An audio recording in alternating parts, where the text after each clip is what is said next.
আসসালামু আলাইকুম গাইস। এখন আমরা বেরিয়ে গেছি আমাদের ধানের ভূমি দেখতে বা জমি দেখতে। অনেক দিন থেকে জমি দেখে নিয়ে আসলে ধান লাগিয়ে এসেছি, দিয়ে আর যাওয়া হয়নি।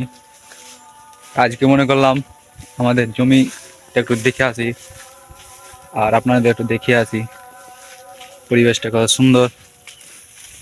তো এখন 12টা বাজে, আজান দিচ্ছে চারিদিকে, শুনতেই পাচ্ছ।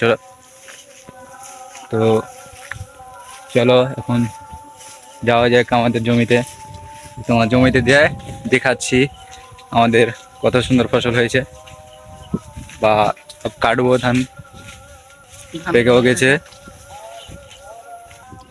দেখতে পাচ্ছ আমাদের ধান, আর দেখাচ্ছি, দেখো দেখো ভাই, এটা আমাদের মাঠ, এগুলো ধান। ধানও অনেক বড় বড় ধান হয়েছে, দেখতেও অনেক ভালো লাগছে। আমরা আজ বেরিয়ে গেছি ধান ভুঁই দেখতে, চারোদিকে ধান। তো ওই যে দেখতে পাচ্ছ আমাদের জমি, ওখানে ওই গাছটার পাশেই আছে, ওখানে গিয়ে দেখাচ্ছি।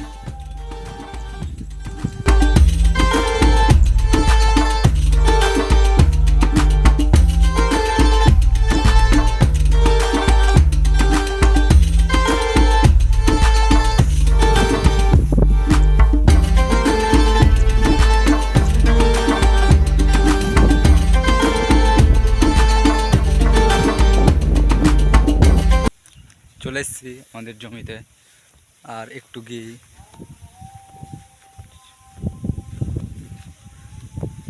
আমাদের বাড়ি একটু বেশি দূরে না, আমাদের কানটা দিয়ে আছে জমিটা। তো মনে করলাম আপনাদের দেখানো হবে জমি, আমাদের দেখা হবে, তাই চলে আসলাম জমি দেখতে। চলো দেখাচ্ছি আমাদের জমি। দেখতে পাচ্ছ এটি চলেছে, এটা আমাদের জমি।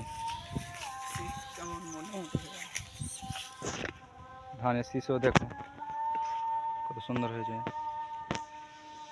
ধানও উঁচু উঁচু হয়েছে। ওখানে দেখতে পাচ্ছ, ওখানে মিনি আছে, ওখান থেকে আমরা জল টল দিই।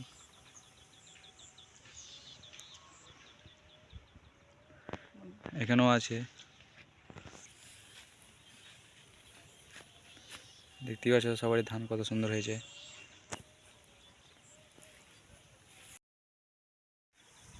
এখন আমরা ভিতর দিকে দেখে আসি ভিতরকার ধান কীরকম হয়েছে না হয়েছে। ভিতরের ধানও ভালো হয়েছে, ধানও দেখতে পাচ্ছ এক বুক করে হয়ে গেছে ধানও। চলো এখন ধান টান দেখে নিই আমরা, দেখতে থাকো আপনারা।